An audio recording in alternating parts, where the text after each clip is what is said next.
Today on the show, we travel to a galaxy far, far away, a long time ago, but also 100 years before, but still a long time ago. There's a lot of time stuff. An even longer time ago. How many longs is a decade? Enough. Okay. A long is like 40 decades, I feel like. Right? Like I feel like because like they say a long time ago, and guys like I feel like that's got to be like a week, right? All right, come on. We got to get with the music.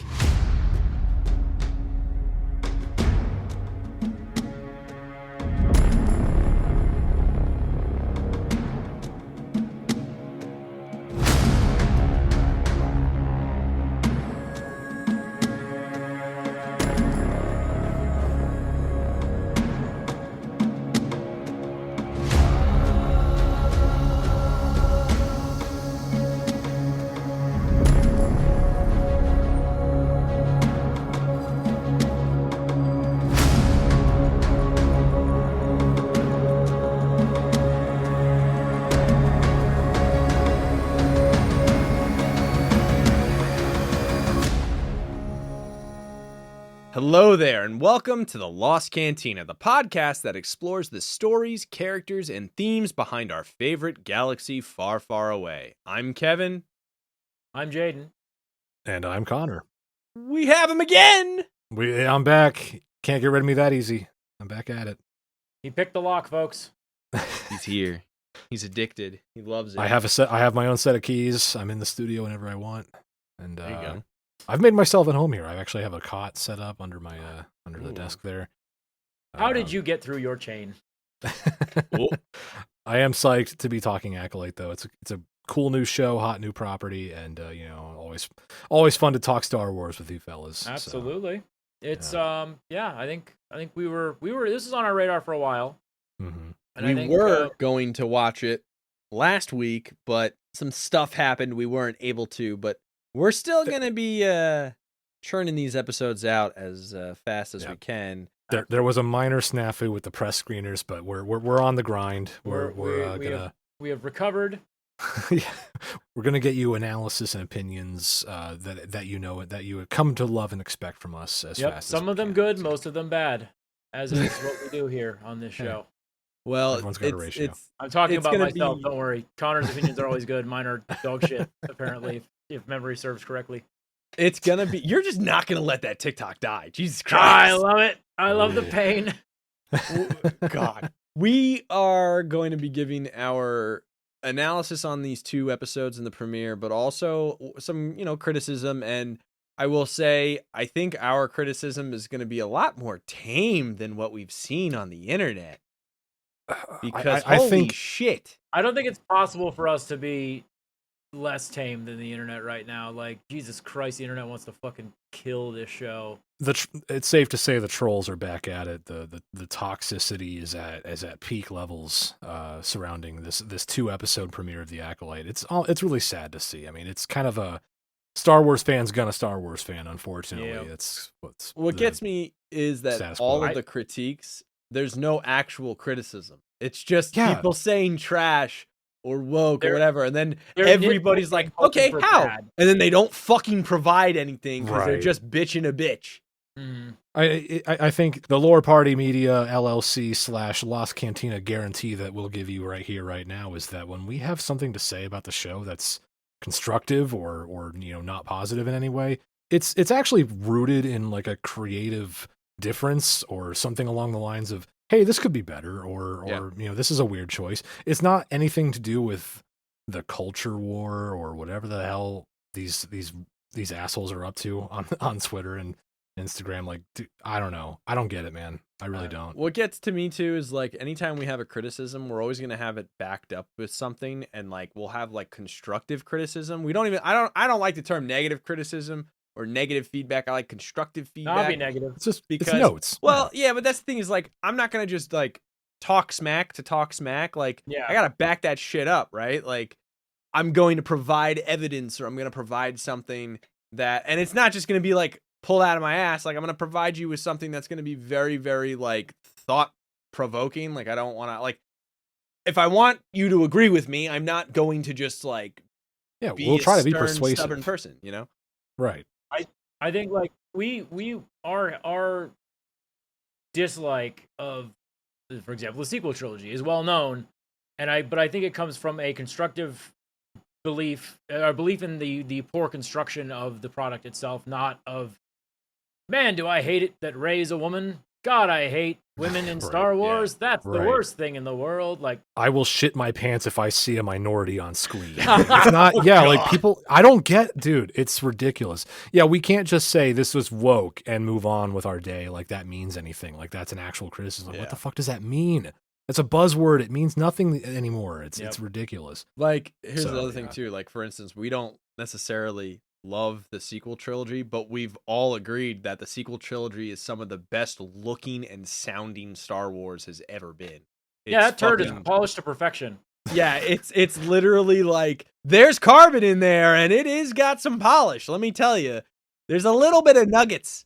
It's also from a place of like when we point out things we're not like overjoyed about, or point out things we think could be better. It's genuinely from a place of we love this property, we love this setting, we love this universe of stories, and want it to improve. Like it's kind of a it's something close to our hearts. And so yeah, I think there is some cynicism in the fan base that gets twisted down into the the toxic online discourse. But you hear a lot of Star Wars is dead, Star Wars is doomed, it's over. It's like, but all pretexts aside, when we're really speaking specifically about the Acolyte, I will say I've enjoyed what I've seen so far. I don't think any of us are blown away yet. I don't think any of us are like. See, you ruined the perfect joke I was going to set up where we said something really nice and hopeful, and then I was like, now let's talk about this piece of shit show. I mean, you still can that's fine. I know we kind of have a bit of a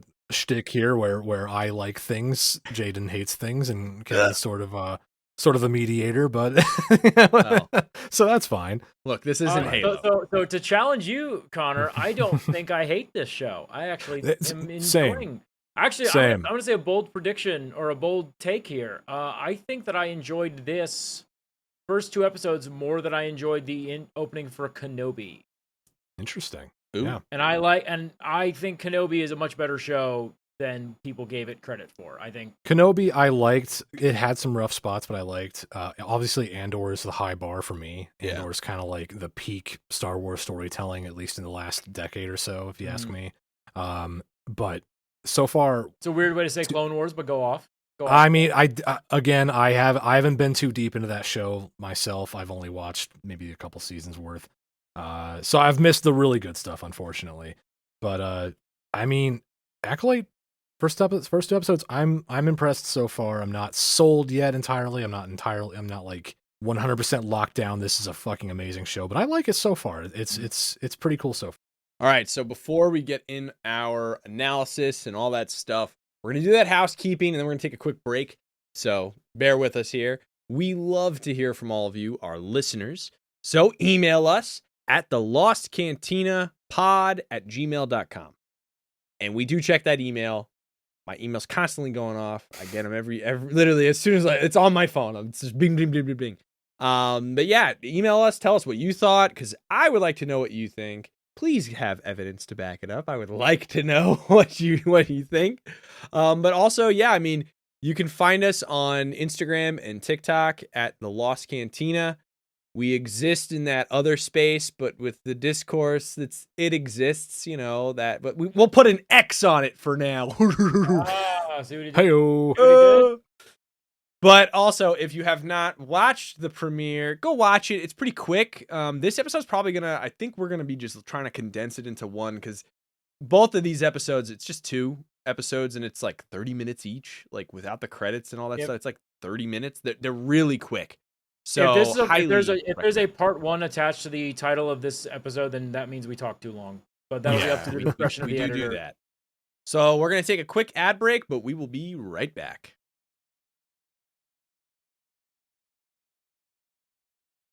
All right. So we have returned, and here we go. Episode 1. Now, episode 1, the pacing, I will say, is a little quick. I noticed we were jumping through scenes a lot. So when we kind of talk about this, There are a couple scenes that I specifically wanted to touch upon, and I did have a quote too that I want to jump in. But I think the biggest thing is that first scene holds a lot of information for us, not just in terms of like lore, but like production quality that we're kind of gonna be getting into. And it's the scene that premiered that everybody saw. Carrie-Anne Moss is fighting an assassin in a bar, right? In a cantina. But yeah, the first thing I noticed was like the lighting, set design, and even the camera angles and the way it was being filmed. I thought it was really cool because it reminded me, one, of a video game. It felt very video game-esque, but also like the technology felt old, but also fresh at the same time. Does that mean Indara failed her QuickTime event? Oh! Roll for initiative, please. I think that was a scripted cutscene. I think she was meant to lose that fight. Okay. Or it's like that bullshit thing in a video game where like you have to lose a fight to like make the story progress. Yeah. Slight fucking tangent. There was Jedi Knight 2, Jedi Outcast. There was a code you could type in to become invincible. And I did that, and then I ran into a level where you're supposed to lose a fucking fight, and I fucking was beating the shit out of the boss for like an hour and a half, being like, why won't you die?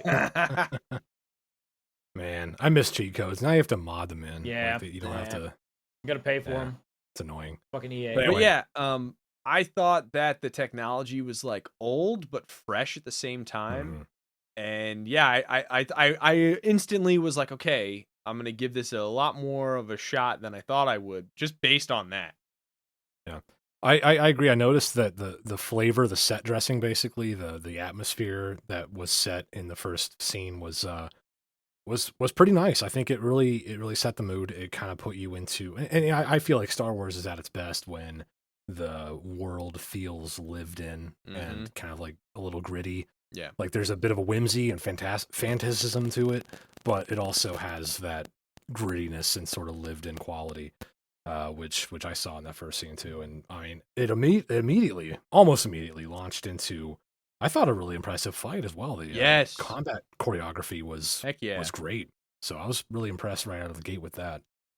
I'm enjoying the non-traditional fights. Like I've seen people complain about it, but like I like the fact that a Jedi is not just right away ready to fucking kill someone, because even it's said in that fight where it's like, oh, you know, your lightsaber is going to be, you know, a Jedi only uses their lightsaber when they're going to like meant to kill somebody, which we're not used to even hearing that. We see them just like right away.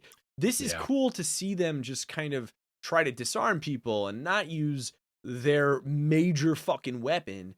They want to kind of like, end the confrontation, which I kind of like. I think that makes more sense and fits for a Jedi who wants to have, you know, supposedly peace.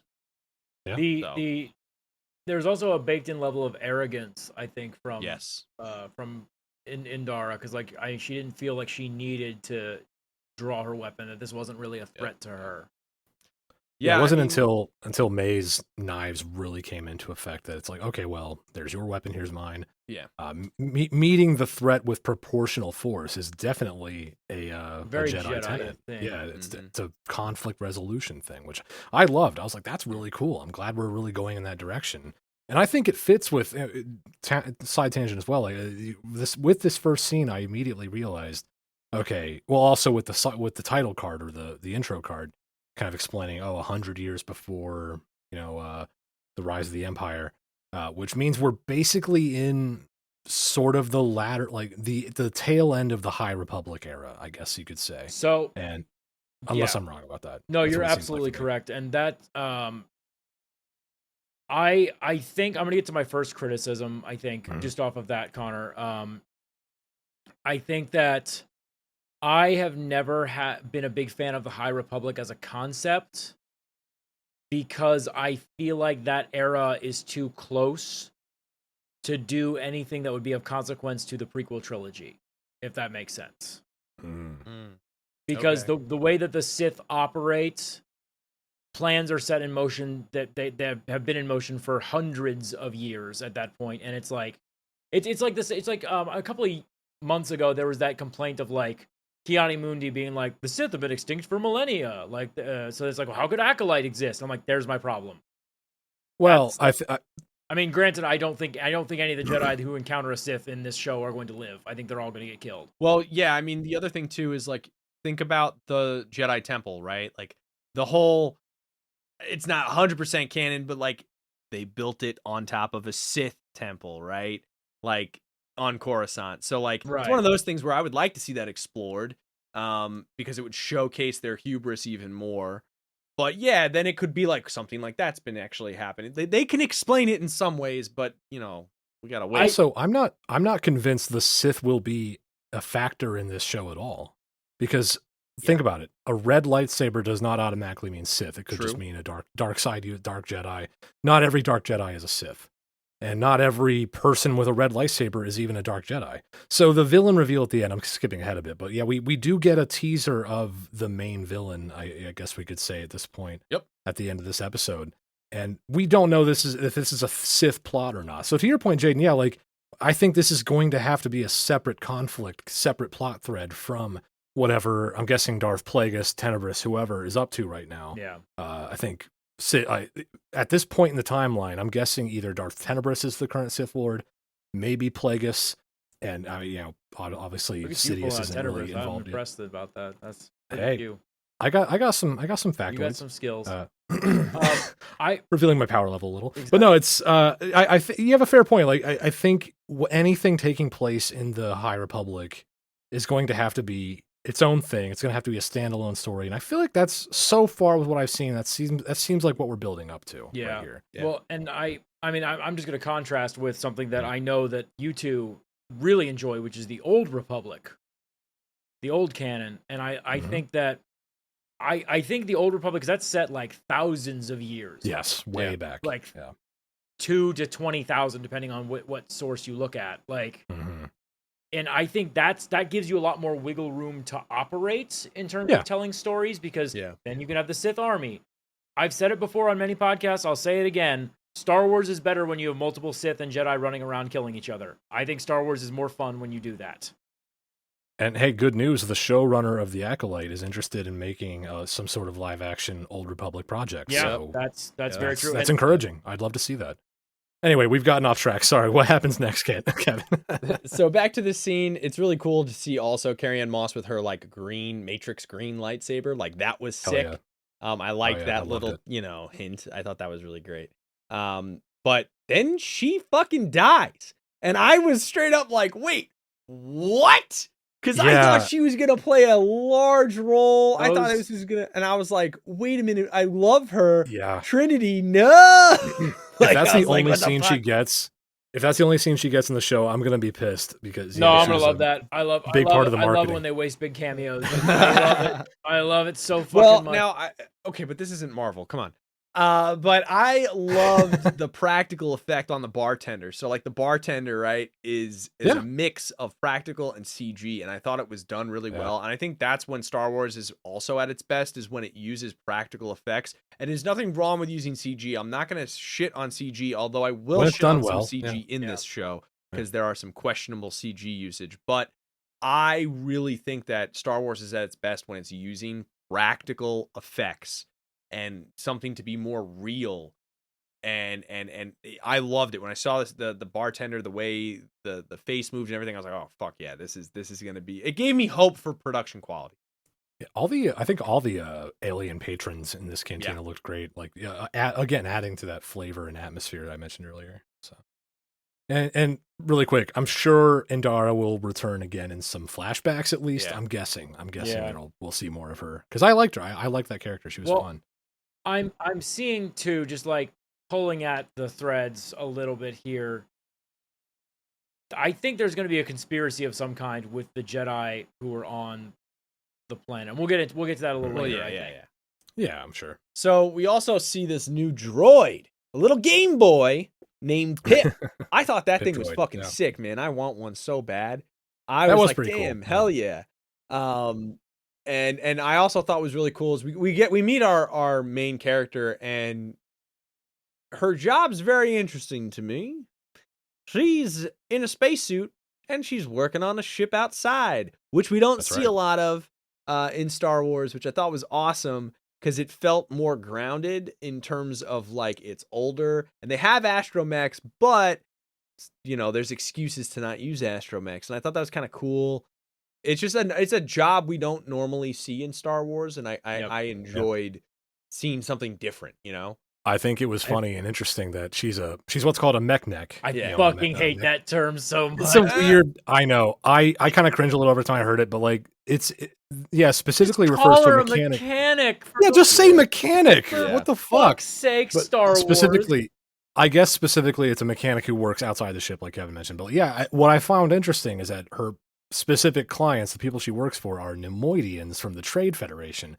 And if anyone is going to save a few credits by making a human do a dangerous task rather than sending an astromech droid to do it, it's them. Absolutely. So I thought that's interesting little. And I thought the outfits were good in the first scene. Like I thought Carrie-Anne Moss's outfit was really cool. And then I saw the other Jedi that show up to investigate this murder, and I was like, okay, I take it back. These are some goofy ass cosplay outfits. That is my first criticism. I think the fits are pretty clean. I think the fits are pretty clean. The drip, the absolute drip of their outfits, man. Too clean for me. I good. Find it to be too clean. Now, that's my first gripe, is the wardrobe for the Jedi are too clean. However, I feel like there is a creative reason for that, and I think it's because they don't do shit. This is when the Jedi are on their high horses. They're not in a war. They're in the temple most of the time. Like, they don't do a lot of shit right now. They're not out and about doing crazy. It makes sense. The High Republic, it's more of a ceremonial and kind of spiritual guidance role that they play. Also, like glorified space cops too. I can say, Yord and his partner, I guess. I don't. She's not his Padawan. Is it his Padawan? No, she's a Padawan. No, it's not his Padawan.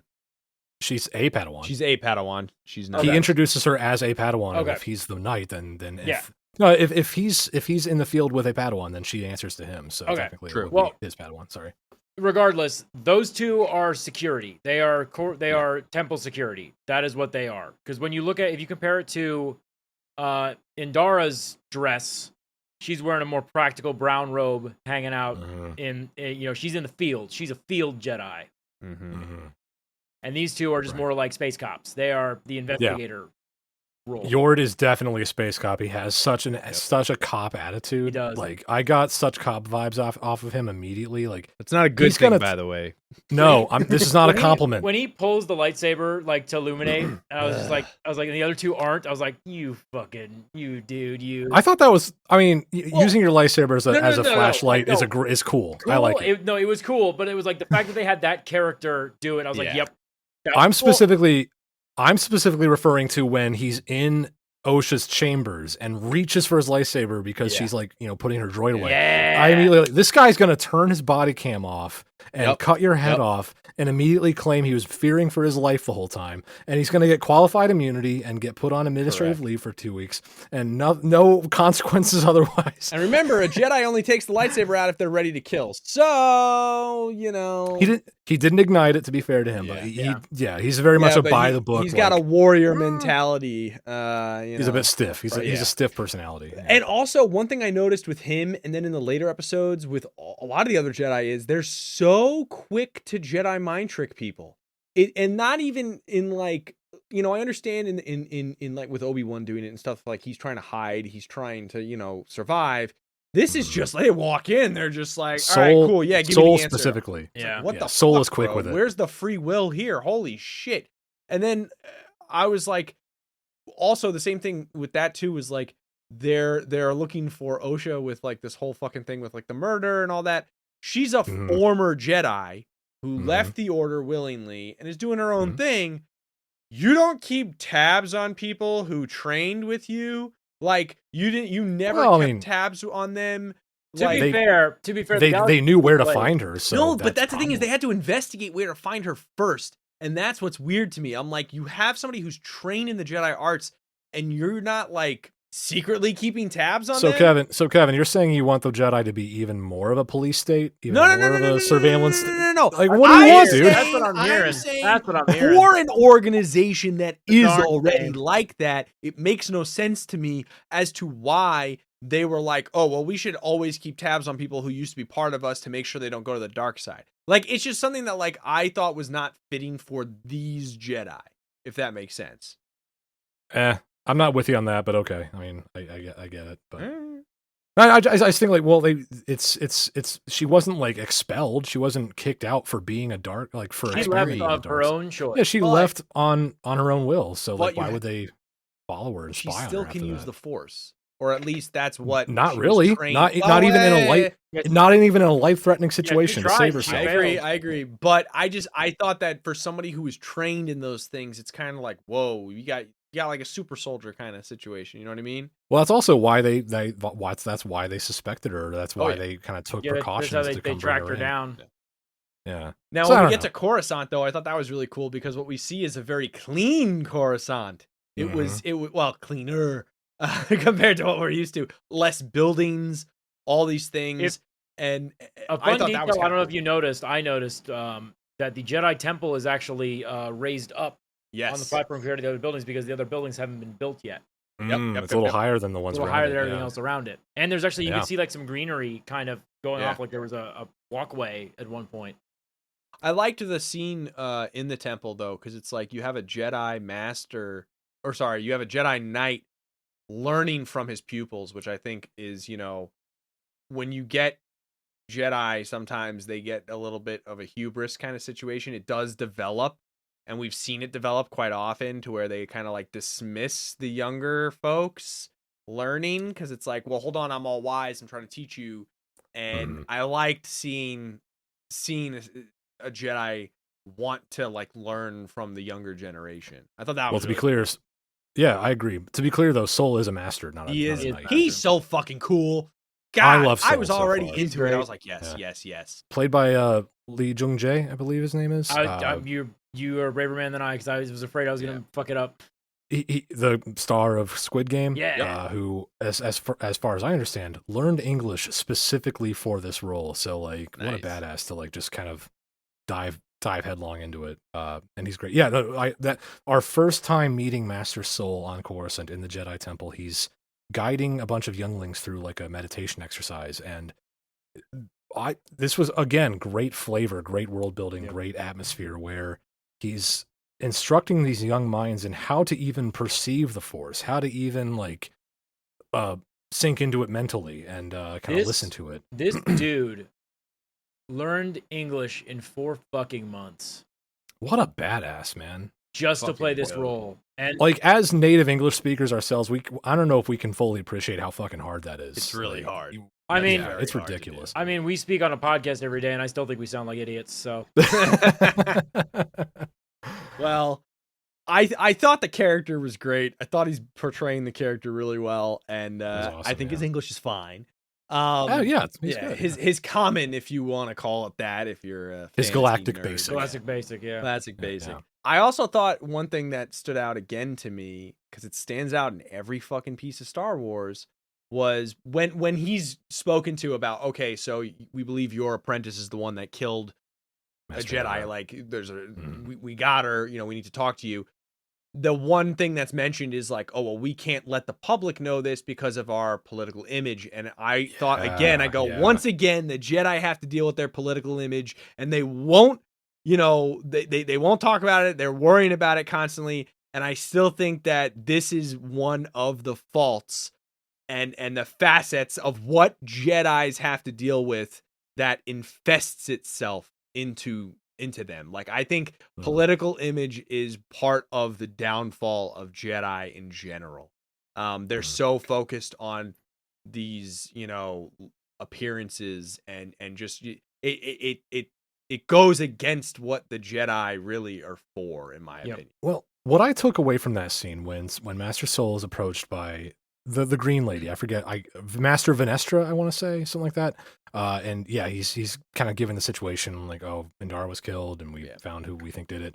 And yeah, she mentions the political enemies. What I took away from that whole exchange was that, the Jedi Order is founded on ideals, and ideals don't always survive contact with the real world. Yep. The real world meaning, like, you can be a monastic, spiritual order that seeks to maintain peace and justice, but you're still going to have to deal with the more, I don't know, I guess for lack of a better word, secular or more material elements of the galaxy, meaning like the Senate, the Galactic Senate, company, like businesses, the rest of the galaxy is going to perceive you a certain way. So like, even though you as the Jedi Order should be above things like that, you still have to manage other people's perceptions of you.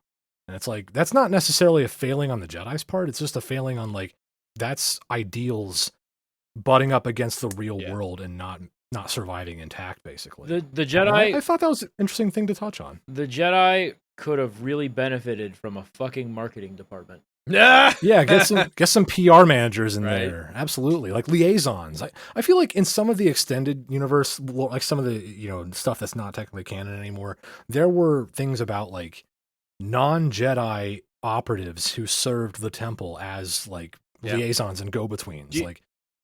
I honestly, I swear to God, I swear to God, they were called acolytes. I swear they were called Jedi acolytes. That may be. I could be. Yeah, that could be it. Which would be very funny if that's what we're talking about with the show called The Acolyte. That'd be so funny. Yeah. I'm gonna look up what they. Keep so after this scene, I thought it was really cool to see this like droid ship that she's on, because Osha gets arrested and she's being brought onto this ship that's Republican prison transport. It's cool looking.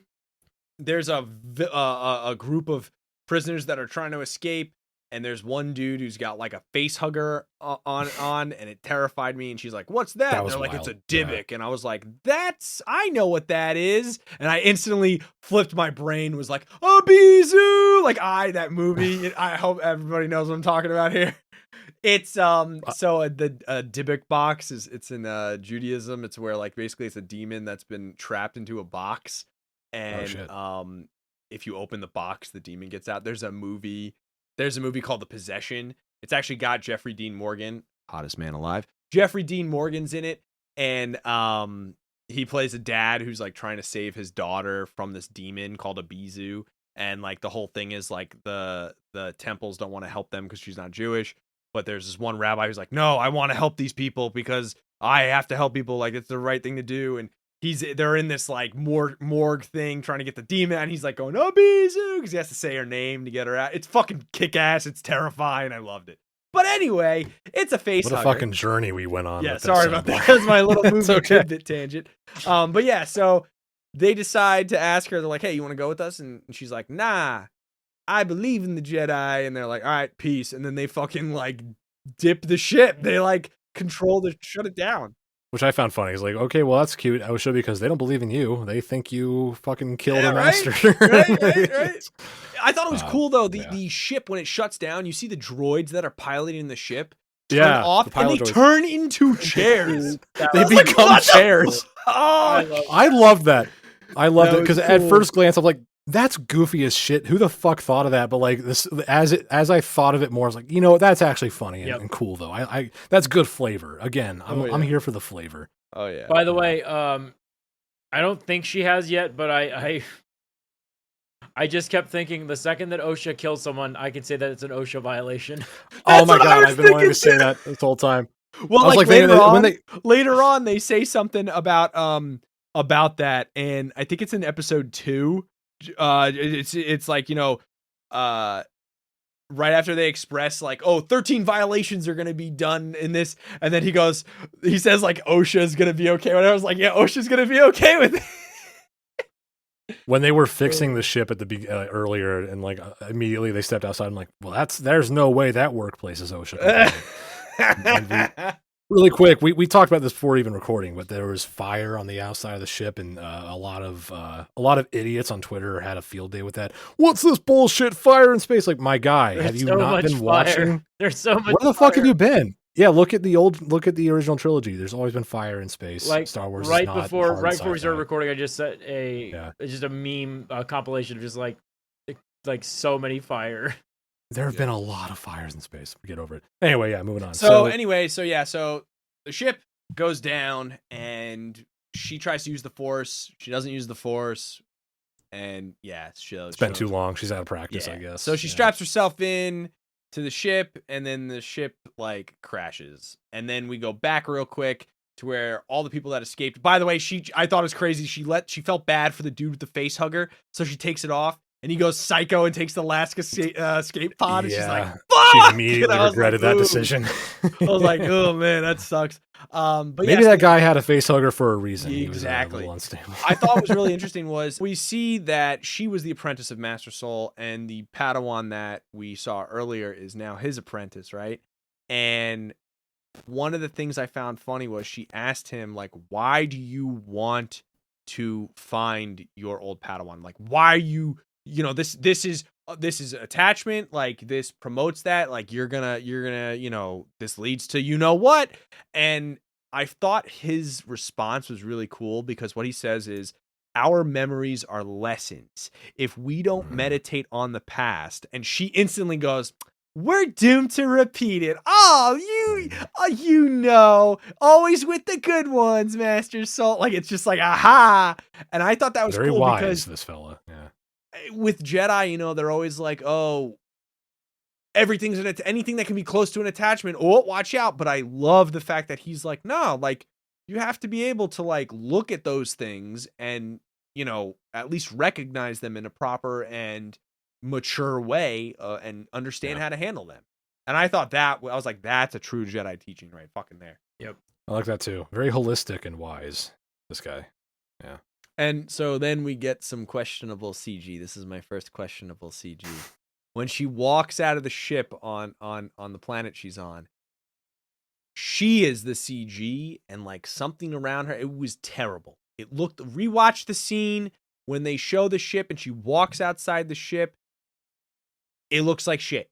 It looks terrible. And I was like, what the fuck is this? Why is this like this? You didn't need to show this shot at all. They don't need to show it, and I think that shot ruins it. I didn't notice any bad CG in that scene, but I noticed, like, I thought the camera work was sloppy, where like they just kind of keep it static while she wanders off screen. Yep. Like this, I didn't think anything about the CG either. It was just more like, why is the camera not following her? Why is the camera like keeping this angle? So that was a weird shot, and then it transitioned into a scene where Osha is basically having a force vision of her sister, who that's kind of like where the first twin twist happens. Like, oh shit, Indara's killer. I like the way they made her the creepy sister thing. Like, she like moved awkwardly in that shot. I liked it. She also got like supernatural demon eyes, which I thought was cool. Yeah, evil twin. Yeah, this is it's like a soap opera. Evil twin trope. Classic. Yep. So I thought, I was like, do we have a duality on our hands again? Do we have another one of these fucking thing? Like what happens? Although the last part of this episode that I'll bring up, Yord is fucking ripped. Well, I mean, yeah. My guy is like washboard abs. Listen. Someone's inspiring. When you can't have sex. Wait, let me stop right there. You can. You're right. You just can't get married. When you can't get married, because Star Wars is about love, not about lust, dirty animal urges. Oh, God. You channel it into other things. Mainly again, your abs. Ooh. Yeah, okay. Again, George Lucas has been very clear. Jedis can fuck. They just can't have attachments. So no, like it's basically confirmed. The rule is Jedi can be friends with benefits. They just can't get locked down. So think about how fucking funny that is. That this fucking nerd George Lucas was like, "Nah, baby, Jedi can't get married, but we can fuck." We can like. Well, actually, come on over and like see what. Oh, sorry, I got to put the. Actually, baby, we just come over and bang.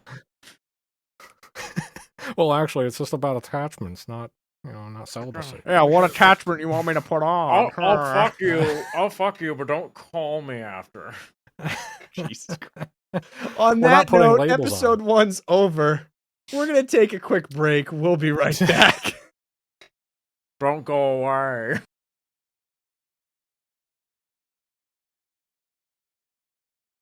All right, so episode 2 is going to be the second one we talk about, because that's comes after 1.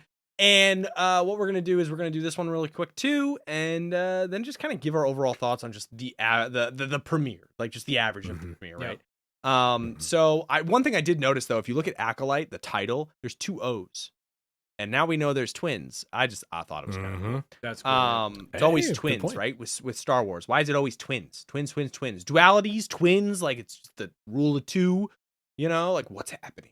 Well, I did want to mention that this is not an uncommon thing. I mean, you guys are gonna laugh at me because I was like, yeah, I wonder if there was other twin Jedi that we could think of. And my first immediate thought was Tiplar and Tip Lee from the Clone Wars. They are 2 twin Jedi that, of course, fought side by side during the Clone Wars. And then I went, God damn it, you fucking idiot, Luke and Leia. Why the fuck did that take you that long to remember? I mean, we could also go into Jaina and Jason, even though they're not canon anymore. The brother and the sister. I miss them, and what Rey and Kylo were probably supposed to be before Rian Johnson fuckery got involved. Yeah. So I thought, just so you're aware, the Force shield. So we get to the first scene where yes, May's trying to kill a Jedi. Master Torben. The Force shield was really cool. Master Torben. Yeah. Torben looked terrible. My first critique of the whole thing. What the fuck is that weird ass beard that clearly was fake? What was the his fuck hair? Was that weird hair? He was. It looked like you took a 20-year-old and tried to make him look 40. That's exactly what they did. That is exactly what they did. No sense. But they didn't add any wrinkles on his forehead. He was just smooth as fuck. And then they pulled his hair back. And they were like, "Is he old now? Let's give him a weird looking bald spot." He was kind of a Frankenstein of different features of the receding hairline of a man in his 40s, but the flowing locks of a guy in his 20s on the backside of his head, and of course the wicked scar over one eye that's probably a combat wound of some kind, and then the facial hair that I didn't think it looked fake, but if I go back and look at it, I'll probably see it. They said he was a weird looking dude. Fuck, we need an old white man, but all we have is this teenage boy. What can we do? It was weird. Quick. I have a Weird Al Yankovic wig that you can slap on him. To be a little generous to the character design of Torben, I will say my impression of him is as he's a character who's meant to portray a young-ish man, young for a master. Most Jedi masters are a little older than Torben looks, but it's like a youngish man, youngish on the younger side, who was prematurely aged by stress, by trauma, by the things he's gone through. And I think the scar is kind of it's a little on the nose to communicate that. This guy is scarred, literally and figuratively. He's been kind of pushed past his he's been through a lot, is what I took away from They mentioned later on that he hasn't spoken in 10 years. He took a 10-year which is silence. Come on. The guy's crazy. To atone for something, which we're going to get into at the end of the episode, because I have theories. I'm excited. But I love this scene though. May shows up obviously on a vendetta. She's this is one of the names on her list. She seems to know Torben. She's kind of speaking to him, with familiarity. Do you remember me? Attack me with all your... And it was so funny. She tells him, attack me with all your strength. And dude just fucking sits there floating. She does the same pose, too, that she did in the first episode. Yeah. This weird pose again where she's like, let's go. And you're like, what? Is this Super Sentai? You got a fight pose? She sneaks in there to pick a fight, and he says nothing, but what he says without saying it is, don't care, didn't ask, plus L, plus ratio, plus get out. And it's just it's so funny. She gets no reaction out of him, so she starts throwing blows, throwing hands and feet, and just her stats are not good enough. Yeah. She needs to keep rolling. Can't punch through his force field, which is hilarious. I loved it. And then she starts trying to stab through it, again, to no effect. So then she just has to leave eventually. I love this scene. It was so funny and just fun to watch. Now, remember, he's in a Jedi temple on another planet, not on Coruscant, which is really cool to see in Star Wars now, because we don't see that a lot. We don't see Jedi temple besides the Coruscant one. So it was nice to see a rundown piece of shit temple. It was a piece of shit. It was trash. A smaller temple, which is what I like. I like the idea of the smaller alcoves across the galaxy, which little outposts, outreach centers, basically. Yeah. Now, when we get back to the ship with Osha on it, I actually thought that all the scenes on that ship felt like I was watching Alien.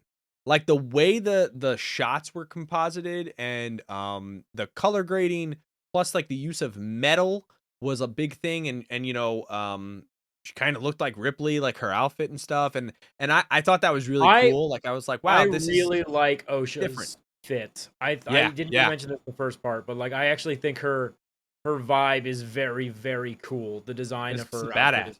I like all the costumes so far, and especially hers. Especially the Star Wars ones, right, Kevin? Or the Jedi ones. the Jedi robes.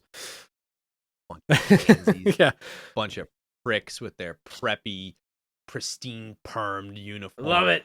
They're never seen any combat. They're gonna get real dirty. They're gonna get real dirty in the next couple episodes. It's like when you join the fire department, okay? Like you come in and you think you're hot shit, and you got me with my gear that's all fucked up because I've done shit. And then you're with the cleanest gear. Every time somebody walks into a firehouse with the cleanest gear and you see them at a call, you're like, oh, look at this fucking guy. You should clean your gear, but like when it's brand new, come on. So Kevin's advice to any future firefighters listening is to make a bonfire in your backyard and throw your thousands of dollars of gear. Just throw some ash on your gear. I guess that's what you're saying. It looks dirty when you walk in on your first day of work. Got to make the right first impression. They're gonna be like, wow, this guy's a badass. And then all of a sudden you're on the car like trying to fucking turn the water on. You're like, fuck, I don't know how this works. I just look like I know what I'm doing. Your clothes were so dirty. Bonus points if your shield on your helmet's a little melted. Ooh, okay. But yeah, so Osha has a few moments getting to know Jackie and kind of getting reacquainted with Master Soul. They think she could be an asset. Yeah, Soul is given instructions to head to I can't remember the planet where Torben lives, but hey, we just heard that the assailant, who we now know can't be Osha because she's with you. Yep. So we've confirmed Osha's not it. But she broke into another Jedi temple somewhere else. So go check it out. And Yord is still not on board. He still thinks like, oh, we should probably keep her restrained. We still don't know.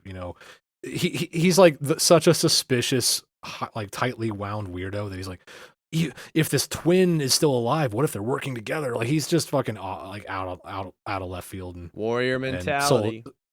Soul is like, bro, chill the fuck out. Yeah. Well, that's the other thing. He just became a knight. He says it in the first episode that he just became a knight. Finally, he's a recently knighted. So he's like, by the book for all this shit, and clearly annoying as hell. He's that type of character, that type of trope of character who just got the job, and he wants to play by the rules. Overeager. There's a guy that I remember in a show called Andor who was like that, caused a lot of fucking problems for everybody. The Corpsec guy whose name I can't remember. What was that fucking guy's name? Yeah. The corporate. But I thought it was pretty interesting. Frick, that that's she could his be name. An asset.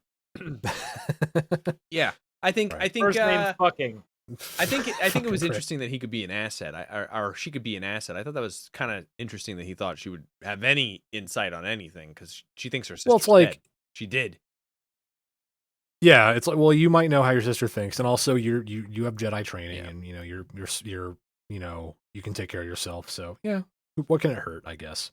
So the next scene we see May walk into an apothecary shop, and she wakes this guy up who's shit-faced. And they have this conversation, and he clearly was not the original shop owner. He's her friend. He works with her and just provides her what she needs. I need to say this real quick. His fucking that is not just some guy. That is Manny Jacinto. He is my favorite character from The Good Place. My favorite actor from The Good Place. He's so fucking good. And Bortles. Yeah, I recognized him immediately. I was like, "Is that Manny Jacinto?" I was like, "Fuck yes, it's Jason Mendoza." I thought his character was really funny and quirky kind of, but like for a villain, like I thought it was really cool to watch them have a conversation because it's not like it's a villain having a normal conversation besides like a menacing speech, which was like in Star Wars, and you think about it, they always have these like big conversations about big things, and this was just like, so what's up? Why are you drinking? I got drunk because it's here, man. It was just I was waiting for you. Yeah, it was like a cool like normal conversation of it grounds these people in normality of how I agree. Yeah. May shows up with the problem. The problem being I couldn't kill Torben because he was just he had a shield up and he was completely one with the Force, untouchable. And Khmer, I think his name is Khmer. his answer is, well, everyone has a weakness. So, yeah, like it's a banal conversation. It's almost like, he's like a normal guy with like shades of villain, with shades of comic relief. Yeah. He was an interesting dynamic character the way he showed up. A lot of people are theorizing, and this is their theory, not mine. Unless it comes true, then it's mine. That he is more important than people think. That I think so too. With the skills that he displayed in escaping. So he also because he obviously answers to the same master that May does. Yeah, he so definitely lied to the Jedi in that moment. Yeah, and he whips up this poison for her super quick. Which, by the way, we don't see poison used a lot in Star Wars. It's not something that's very common. We see battles, people getting stabbed and shot and stuff like that. I thought it was nice. There's some instances in Clone Wars. I like to see a more in-depth view into the universe where like there's other things that can occur. So I did enjoy watching him like make this poison and be like, here you go. I thought that was kind of cool. And specifically he uses a poisonous ingredient from May and Osha's home planet. That's a big deal too. So right after that she gets this poison. She's like, all right, I'm gonna bounce, I'm gonna go use it. Then we go right back to her sister and we see her tattoo finally get noticed by Soul. She's like, "Oh, I'm sorry, Dad. You don't like it." Dad don't like my and I think here's the thing. I think that tattoo is gonna come into play in some point because they're twins, and it's gonna be like, "Well, wait, where's your tattoo?" And then they'll realize, like, "Oh, it's not her." I think the tattoo's gonna mean something, or she's gonna get, her sister's gonna get the tattoo to match, and like try to infiltrate, and then like Soul's gonna be like, "Where'd you get the tattoo? Where'd you say you got that tattoo from? Wait a minute, I know where you got that tattoo from. You told me the first day I saw you." Like it was kind of cool to like see the tattoo and then him be like, "No, it's not about what I like or don't like or whatever." And she's like, "Come on, Dad, you're basically my dad. Come on." Like I thought it was cool. May also has some kind of tattoo marking on her forehead, like the white mark. So I think that's how Andara actually recognized her at the beginning. Well, I think that she recognized that it wasn't her, that it was different. Oh, yeah. But I did think that the conversation they have was really interesting too, because it was like a lesson about accepting what you've lost, because they've lost each other, and it was an interesting like conversation on how like they kind of were like, it's okay that we went our separate ways, and look, we've met now and we're having this like conversation and we're able to connect still, and it's okay to lose what you've lost. Like he kind of like tells her like, you lost your sister, I lost you, you lost me. Like it was okay to lose things, and you need to be able to accept those things. I thought this was a different type of like student teacher relationship, since both of them seem to think that they failed each other, right? Like they both come to this kind of point in the conversation where they feel like they failed each other. She's like, "Oh, I failed you, I left." And he's like, "Well, I lost you, like I failed you as a master." Like it was just a very nice like conversation, but it definitely fits, and it makes it was a good human conversation. I like that a lot. Yeah, and I think Soul has this like indomitable spirit of a teacher. Yeah, like, he can't turn it off. He's always teaching a lesson of some kind. Yep. But also he's always listening. He's always learning himself. So like, like they're kind of reconciling, making up for lost time. They're kind of bridging the gap in the years they haven't seen each other, and we kind of realize Osha's Jedi training ended when she realized she couldn't grieve properly the family she lost and there's references to the fire when she and May were children, and that's like, and Soul like doesn't hold that against her. Like, I know you were struggling with that. I don't see you as a failure because of that. Like, you just had to go your own way, and maybe I didn't teach you well enough. So who knows? He doesn't push back. So yeah, he doesn't great push exchange. back and tell her it's a bad thing that you cared, right? And like he's like emphasizing the fact that like, no, it's okay. It's okay. It's human to it's human to care. Yeah. And I like what you said about him listening, because that I think is what makes him already one of my favorite Jedi and teachers, is because he's not just constantly trying to teach a lesson. He's also trying to learn himself in that moment. Because even though it's like one of those things where it's like, for instance, I'll take a voice acting class. I'll take an intro class. I've been voice acting for years.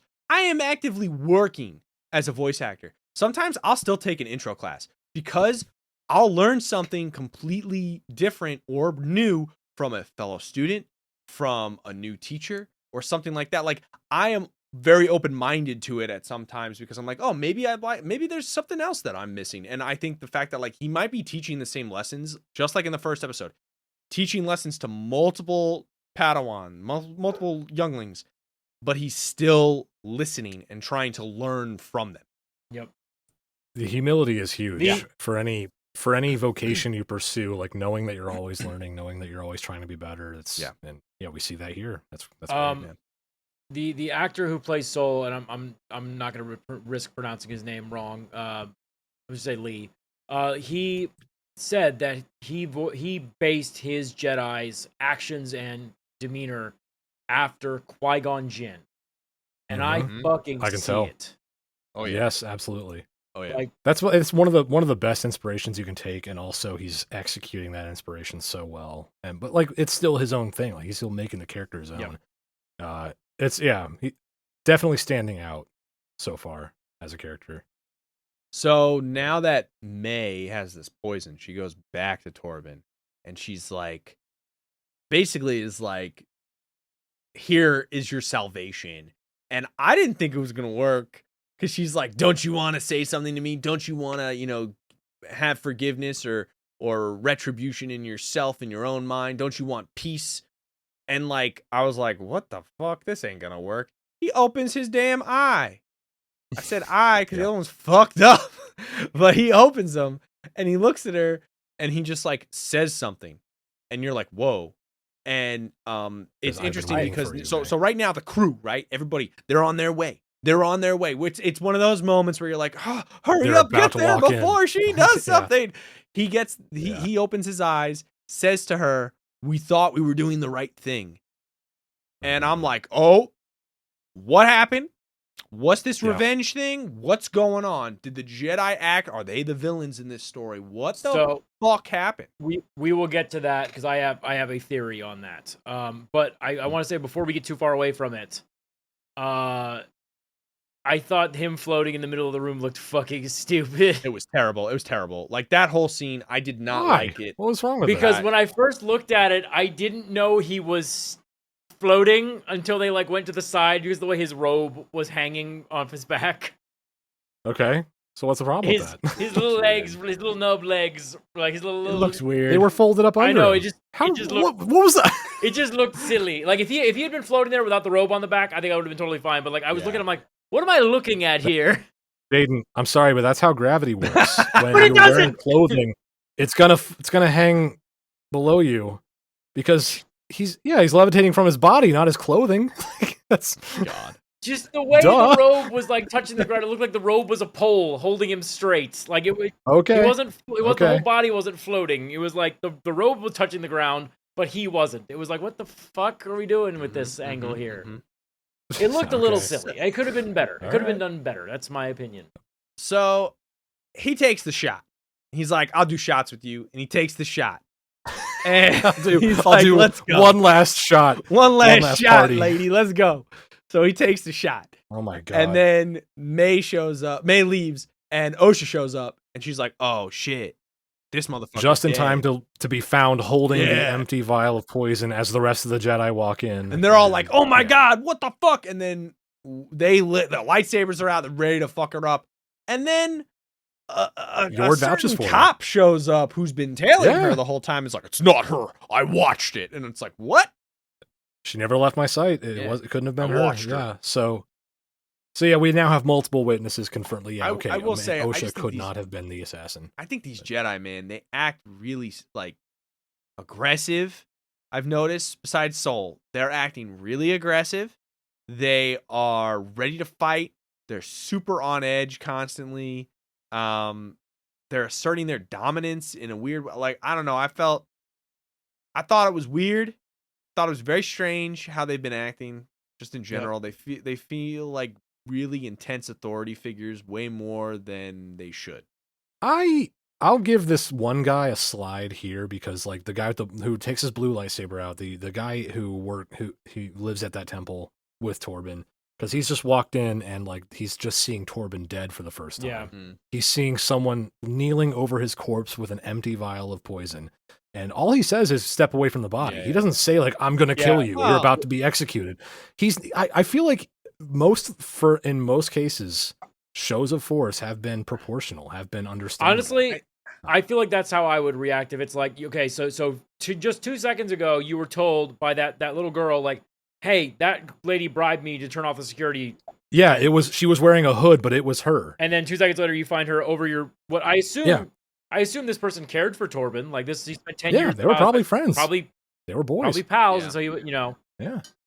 If I find Kevin dead on the floor and Connor's holding a vial next to him, I'm gonna have some questions. I'm gonna be like, hey, can you calm down for a second while I figure this out? I will say, like, yeah, no, Torben's death scene was very, I think, impactful for in several ways, because yeah, we are starting to get this impression that, like, oh, there is something deeper to this backstory here, where like, May definitely has something she's getting answers for, getting retribution for, and the fact that Torben took a vow of silence and a vow of basically, I'm going to float here and not talk to anybody. No one bother me. And the fact that as soon as she, talks to him on the level of, I know what you did, and I will expose you, or you can, gain my forgiveness by drinking this. And the fact that he just goes ahead and does it, like he absolutely had a guilty conscience for something, and the way that even that calls back to Indara's reaction to seeing May unmasked in the first episode, like she recognize it's you, and that causes her to kind of hesitate in the fight. Like something went down that I'm excited to see and know more of, and yeah, we are left with, hey, May has a list that she's working her way down, and Torben was number 2. Yep. Yeah. So we figure out the poison. They all understand what's going on. So they go to the apothecary, take a look, and they say, "Hey, that's not the apothecary guy. Who is that guy? Hold on a second. That's some imposter looking sus." So they decide that they're gonna watch and figure out, like, if she shows up, they're gonna try to figure something out. Torben's like, "I have a plan," and he rattles off this. Torben's dead, Kevin. No, not Torben. Who's the other guy? What's his fucking Jord. Jord? Yeah. So Lord, shows up and he's like, "Hey, I got a plan. Let's do this." And everybody's like, "Okay, good plan, but it's shit." Like literally, says, let's just really fucking quick before we get into this. I remember how we were like, "Oh, he looks like a 12-year-old boy, like Tobin." Yeah, it's played by Dean Charles Chapman, fucking Tommen Baratheon from Game of Thrones, the Boy King. Yeah. The guy whose like famous role was him being a Boy King. So no wonder he looked like fucking young as shit. Yeah. That explains a lot. So Jord's plan though is break in there and beat the guy up and make him tell us. And then and Jackie is just like, well, we also have an identical copy of his accomplice that we could just send in there. I thought she came up to him like in like Guardians of the Galaxy. "All right, I like your plan, but it's shit. How about we do this instead?" Like that's exactly what I felt she did to him. A Padawan just checking a Jedi Knight like that, just sort of putting him in his place. Like, nah, I'm smarter than you. But here's the thing: Soul's into it, and that's the thing about Master Soul. Where he's just like, "No, that's a good idea. Like, listen to the Padawan." Like he'll give credit where it's due. Yeah. And so we get. It was really funny was because he gives that pushback. Jord is like, "No." Jord is just like, yeah. Hold on. And it's funny because he's like says that 13 violations thing, and I'm like, yep, but OSHA's violations. I think she can handle the violations, bro. Giving OSHA a gun is an OSHA violation. Yeah, there you go. Well, everyone knows 2 OSHA wrongs make a right. So I thought 3 OSHA lefts made a right. Sorry. I'll have to check my OSHA handbook. Anyway, OSHA goes in there and weeks basically... of OSHA jokes, folks. Get used to them. Settle in. It's a funny name. The jokes write themselves. I'm sorry. Why couldn't they have called her May? God damn it. The violation walks into the apothecary's shop and just basically pretends to be May. Not particularly convincingly, because I think Kamir is immediately like, what the fuck's going on here? She tries to basically get him to tell her, where we're going next, what the plan is, like what are we doing here? Like just tries to get information from him, but Kamir's a slick, smooth operator, and he kind of gets in her face and goes, "You look just like her." And I got chills. Like that was an interesting scene. I like that a lot. But luckily OSHA has backup. Jord, Jackie, and Soul come in and just kind of basically corner this guy, and get him to talk, get him to admit that the real May herself will be here later tonight. So they have everything they need for an ambush and a sting operation. I thought it was interesting to see when she's walking in, like you see everybody just kind of living their lives. And it was kind of cool because there was so much diversity of aliens and that kind of stuff to where it was in, a republic like city, right? Like this is a republic planet. And I thought it was really fun to watch like old school, like metallurgy stuff going on and like guys are welding and stuff. It just felt older. Like it had a strange older feel compared to like the newer stuff, which I kind of liked. But yeah, so after that, a fight does break out because guess who ends up showing up eventually? I'm gonna guess May. You got it. Survey said correct.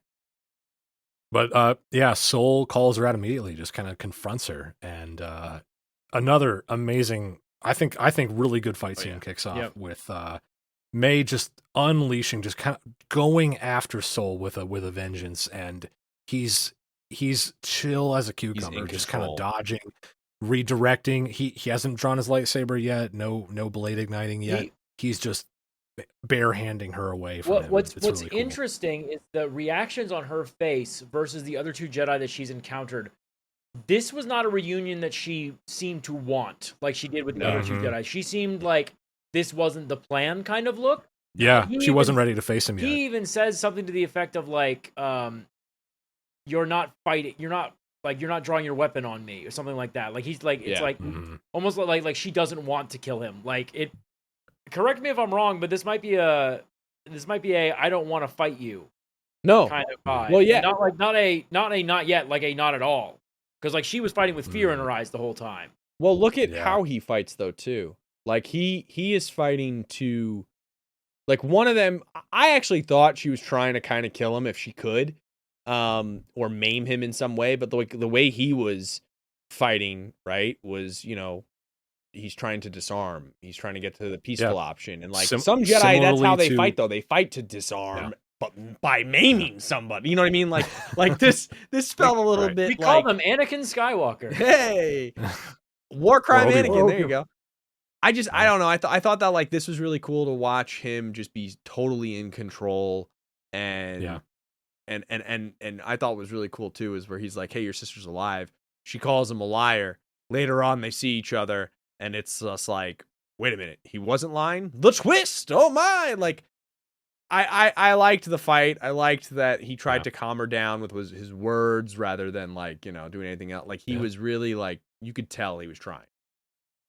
Yeah, fighting purely defensively and just de-escalating. But she escapes. What was really cool is during the fight, he like slips through her guard and like gets close enough to basically like pickpocket all of her throwing knives off of her, or at least almost all of them. And she like has this reaction, like she reaches for one of them and they're all gone. She's like, "What the fuck?" And he has them all. It was so cool. It's such a well done fight scene. But yeah, she does manage to get the slip from him. She pocket sands the yeah, like a ninja. She does pocket sand them. Yeah. Yeah. Does a force smoke bomb, which I thought was also the ninja cool, escapes. Big dirt bomb. And that's the thing is she's more of like a ninja, right? Like she really has that ninja vibe. So if you think about it, ninja versus samurai, I thought that was pretty fucking cool. Yeah, both these episodes so far have really had a martial arts movie vibe to them, where there is that dynamic of the stealthy assassin versus the noble peacekeepers. Yeah, the ninja samurai sort of dichotomy. That was really cool too. So yes, she escapes, and we see Osha finally shoot to stun her and misses. Yep. Can't tell if it's intentional or not. We don't know. Soul watches it, and he's just like, "Okay, all right, I get it." And that's the end of the escape. I mean, she gets out of there, and then we go to a planet with some tall ass trees. All right, first thing I thought, I was like, "Damn!" I literally haven't wrote some tall ass trees because damn, tall ass trees. And then similar to Kashyyyk, which makes sense because Kelnaka, the Wookiee Jedi, is just kind of hanging out there. Seems like he's trying to maybe, I don't know. I wouldn't say hide, but he's definitely trying to vibing, live privately. He was vibing with his Sasquatch life. I'll tell you what. Yeah. Yep. He probably found this tall ass tree plant and thought, man, just like Did home. it I feel love abrupt? it here. Did that ending to that episode feel abrupt to you guys? Yeah. A little bit. Yeah. Yeah. It's kind of like, okay, well, it's We over. see a Wow, Wookiee okay. use the Force, and then he just scares two dudes, screams, "Get off my lawn!" And then he does the literally get off my lawn. A couple of scrappers who thought they'd loot Kelnaka's house have blasters. They draw a blaster on him. He just like, yoink, give me that, like get out of here. So it was really a funny side story. My wife and I were watching this episode, and she was like, "Wait, there's a Wookiee Jedi?" I'm like, "Yeah, there've actually been several Wookiee Jedi, and but it's really cool to see one on screen now as a live full action adult character. live action as Yeah. well. Right. So I mentioned earlier that there was a theory. Now there is a shot in the trailer of all 4 of the Jedi Masters on the planet that Osha and May are from. Torben, Sol, Kelnaka, and Indara. Yes. Yeah. And so back in the day, in Legends, there was a comic book series called Knights of the Old Republic. I don't know if either one of you have read. Have you guys read or heard? Haven't read of it. I've heard of it, but not read it. So for the audience that don't know, that series followed a Jedi Padawan named Zane Carrick, whose Jedi masters on the planet that he was at had a vision that a Padawan would turn to the dark side and destroy the Order. So their elegant solution was to kill all of them. And when they killed everyone but one, Zane Carrick, they instead framed him for their murders and labeled him an enemy of the Republic. Oh, Jesus Christ! So that won't make him want revenge at all, right? So I say this to go, hey guys, Jedi can fuck up. So what if this Jedi they can council, fuck and fuck up? Yes, we have established that they can do both.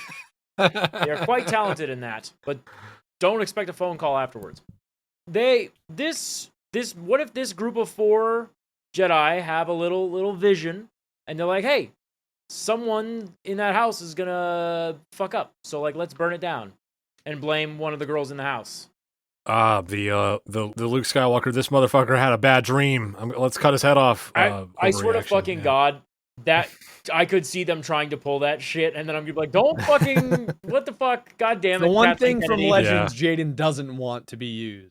Well, the way they do it in Knights is, well, we'll see. Acolyte might explain it better. Yeah, but we'll like see what Knights, we'll I recommend that. It's only 50 issues. Okay. I highly recommend it if you guys want to like dive into Legends. I can find like a compilation. Yeah. But also, no, yeah, Zane Carrick's a fucking idiot, and it's great. He's not good at being a Jedi, which is like such a refreshing take on a hero from that universe. Is that he's bad at being a Jedi. But we do end episode 2 with we know that Kelnaka is basically May's next target. Yeah. So we're heading there next. I'm curious as to what if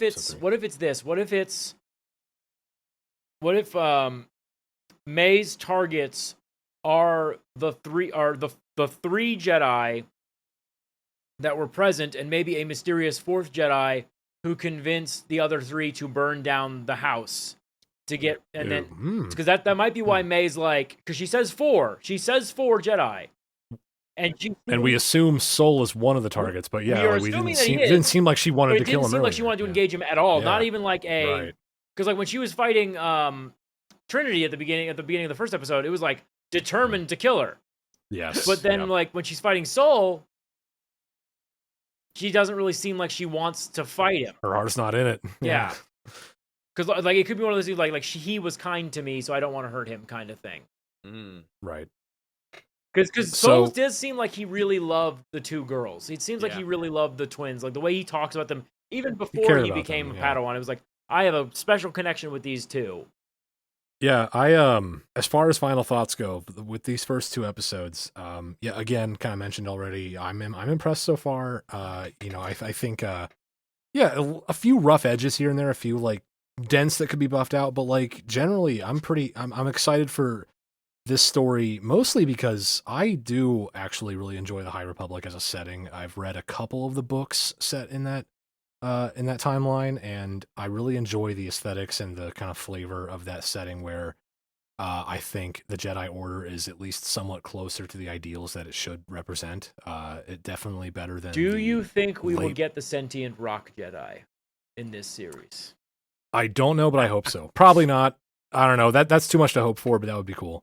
But I do think that, like, yeah, at least in comparison to the late Jedi Republic or Jedi Order of the prequel trilogy, the High Republic, at least if you look at characters like Indara and Sol, you have Jedi Masters who really embody the platonic ideal of the impassionate peacekeeper who just wants to resolve conflict, keep people safe, and be at peace with their emotions without suppressing them to an unnatural degree. Yep. Because, like, I think, Qui-Gon Jinn is sort of like the member of a dying breed during his generation of Jedi, in the late Republic. It'd be interesting to see if, like, this would have to be something they expanded upon later, but, like, if Qui-Gon Jinn's Jedi line is descended from Master Sol, that would be kind of a fun little... Yeah. That'd be cool. Yeah, that'd be cool. I do know that, I mean, Yoda is not only alive at the time of the Acolyte. He's a young, spry 700 or some years old. He is 777. I looked it up. And he's also currently the Grand Master of the Jedi Order, I think, right now during the Acolyte, or at least he's one of the council. He's on the council, as far as I remember. He is not a lead. He is not the Grand Master yet. Right. So we could have some influence, like, oh well, my Padawan will go on to train Dooku, who will go on to train Qui-Gon. Yeah. So I just getting back to, like, I love the representation we have of that, the ideal of what a Jedi should be so far, and exploring, like, what that really means and what the consequences of that can be, what the upsides of that can be. I like the flavors so far. I think the window dressing, the visuals, the aesthetics of the set design, the costume designs all been really nice. The acting so far has been good, like serviceable, at least for most of the main cast. I'll say Amanda Stenberg, who plays May and Osha, she hasn't, like, blown me away yet, but I like her. I think she's done a decent job of really setting the two principal characters apart. Like, I think when she plays May, you feel the pain, you feel the kind of the rage and the vendetta. It's so silly, but I like her as May more than I like her as Osha. May's definitely a bit more of a caricature. Osha is like a dynamic, multifaceted person, I feel like. But I think we'll probably have some more scenes where they, share screen time and get to set themselves apart more. But obviously, Lee Jung-jae, I hope I'm saying that right, as Sol is my standout. Yeah. I love that guy. He's an amazing character so far. Carrie-Anne Moss as Indara was really cool. I hope we get more of her. But no, I like it so far. I'm hungry for more. I'm ready for more. I'm excited to see where we go next. I think I'm really in the same boat with you. I love the filmmaking. Like, I love like I said, it kind of felt a little alien-esque in some scenes, and, like, I enjoy when I'm watching something and I'm like, ooh, that's kind of cool. Like, that reminds me of this. Ooh, I love that. Ooh, now I'm looking for things. Ooh, that's it. Like, I enjoyed the set design a lot. The ships look fucking cool. The aesthetic of what's going on at that time, loved it. I liked the beach shot that was clearly done, either in Japan or California. I thought it was good. It reminded it was cool. It came off. It reminded me. So I watched a lot of Power Rangers, but I also watched a lot of Super Sentai and a lot of other stuff that's from Japan. And it felt like a samurai, like, meeting on the beach, like, at that end. Like, I thought it was fucking cool. Mm-hmm. Yeah.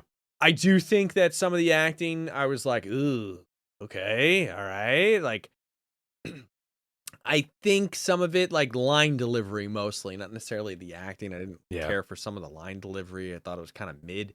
I was like, you're not acting necessarily. You're just, like, reading a line. It's like, that's just a little critiquey. Not to draw too many comparisons to Andor, because I feel like that's a trap I'm going to fall into if I'm not careful. But, like, when I look back at Andor as a show, every member of the cast, every actor on that show was always dialed in 100%. Like, always giving every single line exactly as much weight as it needed, as much kind of texture as it needed. I feel like a lot of the lines in Acolyte so far are just kind of read and just they're not like they're fine. Like they're read serviceable. I think serviceable is the word I'll use the most. Like I feel like is the fairest, but like there isn't as much weight given to everything in the same. Like I think in Andor, like you're watching a drama with stakes and with weight to it, whereas Acolyte's kind of like we're just gonna move things along to the next scene. We're just kind of hitting our lines and hitting our marks and moving things along. So sorry. No, you're 100% on the dot. That's how I felt. Like, what's her name? Who's the woman, the green lady who comes? Venestra, I want to say. Yeah, I was like, I don't know what you're doing, man. Like, I was like, I like it, but like, you're just going through the motions. Like, where are the beats? I don't know what you're trying to portray. So that was a little bit to me. I didn't really like. I don't want to say I didn't like the pacing, but I did think the pacing was a little. They didn't have to chop up a couple scenes. Like some of them could have just stayed together. Felt a little rushed, a little weird at times. But again, this is establishing some stuff. But like, I already kind of know what's going on in terms of like the where we're at. So I can follow it. It's not that hard. Yeah, I think I really want to see how the lightsaber battles are done at this point because the training is different.